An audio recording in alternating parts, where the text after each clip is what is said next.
आयल हे सखी सर्व सोहावन सावन के महीनमा मधुश्रावणी पावन छियन सीताराम मिलन आयल हे सखी सर्व सोहावन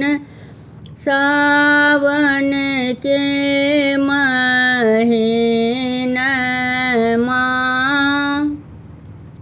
मधुश्रावणी पावन छियन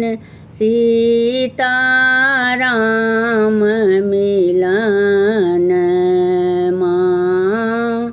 भारी भारी साजी फूल लोढ़ी लाएब गजला गुथब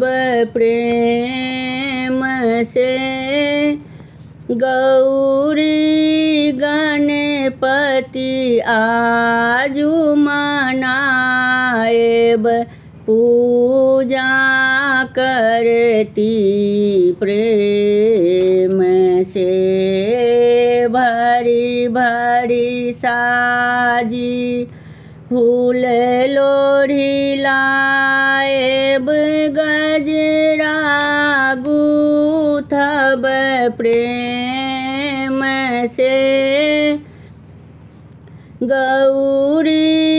गणपति आजू मनाएब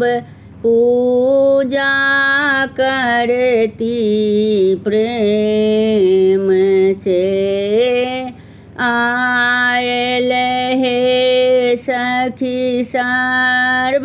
सोहावन सावन के महीनमा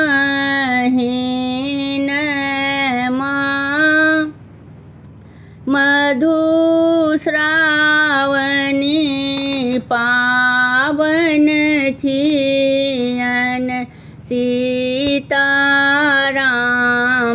मिलन केहन सुंदर साज साजल अछि लिखल मैना पात में लाबा दूध कतेक छिड़ियाओल दीप जरे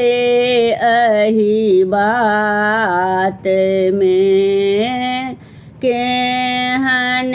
सुंदर साज साजल अछि लिखल मैना पात में लाबा दूध कतेक छिड़ियाओल दीप जरे अहि बात में जुग जुग सियाजी रहती सोहागिन जीवथु राम लखन मधुश्रावणी पावन छियन सीताराम मिलन आयल हे सखी सर्व सोहावन सावन के महीनमा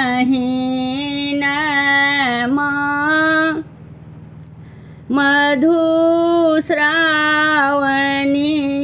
पावन छियन सीताराम मिलन।